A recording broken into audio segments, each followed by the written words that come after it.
Hello, guys, and welcome back to ArsenalAura. Well, Arsenal are a very good club to support for content creation. They just come out with things to talk about one after the other. It's been a hectic 24 hours for Arsenal and for us as fans. First, we got the news about Havertz's injury. Then, Eberechi Eze was on the verge of signing for Spurs, right? They had everything set, all the agreements with the player, with the club, with Crystal Palace. And then after the injury to Kai Havertz, which it seems to be something with ligaments from initial reports. So it's I don't know if it's a season ender, but at least half of the season he's gonna be out. And then you have Arsenal. They just went and hijacked the Eberechi Eze deal. According to Fabrizio Romano, Arsenal were never out of the race for Eberechi Eze. They just tone it down a little bit. And then we just went yesterday and sealed the deal with Crystal Palace. We got the here we go from Fabrizio.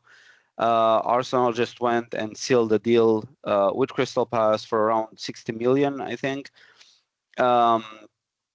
So yeah, we're expecting official confirmation that Eze will be joining the club. I've talked about Eze a little bit in a couple of podcasts, but in a couple of episodes, but the one that stood out was my discussion with Andrew from Ars Blog, in which we both agreed upon the fact that he's a maverick player and he can play in various positions in the attacking area, in midfield and in the attacking area. I think Mikel Arteta saw Kai Havertz as a backup for number 8 as well. I think if we were playing a team that was difficult to break down, or we're having some issues, or we had to score, I think he would have played Gyokeres as the number 9 and Havertz right behind him in the number 8 position. But I think what triggered this really quick action on the Eberechi Eze deal was the fact that he couldn't play Havertz anymore as a backup to Gyokeres, as a backup for number 8, or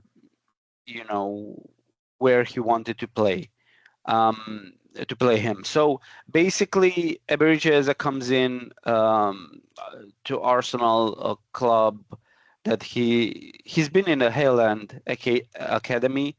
I think he left when he was 13 or something like that, and now he comes back. He's obviously a much more mature player. He had a couple of great seasons at Crystal Palace. It's my understanding that Arsenal had Eberechi Eze on their radar for a very long time, but now they pulled the trigger. They waited for the release clause to expire, and I think they got a deal with a couple of millions less than the release clause, which makes sense from a financial standpoint. I don't know what to say. I think Mikel Arteta and Andrea Berta, especially Andrea Berta, has done a tremendous job with the signings thus far.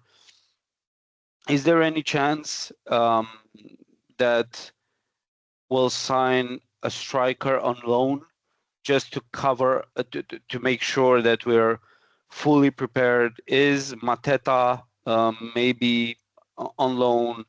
I don't think Ollie Watkins will come on loan. I don't think Aston Villa will let him go on loan.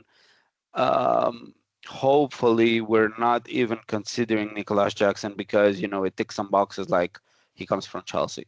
Hopefully not, but I do hope that we can get some kind of a forward player on loan until the end of the season. That would make a lot of sense, and it would help us have depth for the striker position as well. Now that Havertz is out, and I've spoken about this yesterday, Gabriel Jesus is gonna come back, but we can't have the expectation he's gonna hit the ground running because he had an ACL injury on top of all the injuries he had on his knees. So yeah, incredible 24 hours for Arsenal. Really excited about the signing. I think he's gonna bring a lot to the team. His most valuable characteristic is the fact that he's unpredictable. You're not sure what he's gonna do. He's a good dribbler. He has a nice shot. And yeah, I think he'll make a difference. Looking forward to seeing him. Obviously, we first have to wait for the official confirmation. But afterwards, I think he's ready. He obviously needs time to gel with the rest of the squad, but in terms of fitness and being ready for the Premier League, that's no question. But he obviously needs time because you kind of change a lot of pieces of the puzzle in a very important area, right? You got Zubimendi, who's anchoring the midfield, and you probably will play as a left winger or number 8, maybe even in the Martin Odegaard position from time to time.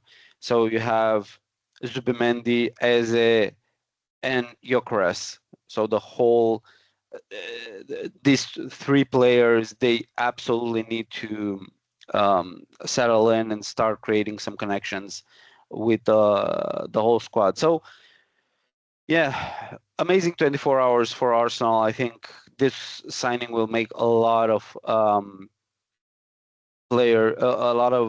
fans and players from Arsenal happy, especially since we hijacked him from right under the nose of Spurs. And this is not the first time this transfer window this happens to Spurs, so that's even more exciting. So really happy about it, guys. Again, I'll come back in a couple of days with the preview. Couple of days. This is already Thursday. So I think tomorrow or maybe Saturday morning, I'll come back with a very short preview on the Leeds one. Hopefully we'll have the official confirmation of Eberechi Eze by then. But we got the here we go from Fabrizio. So it should be done, dusted, finito. So see you in a couple of days, guys. Wishing you all the best. Cheers.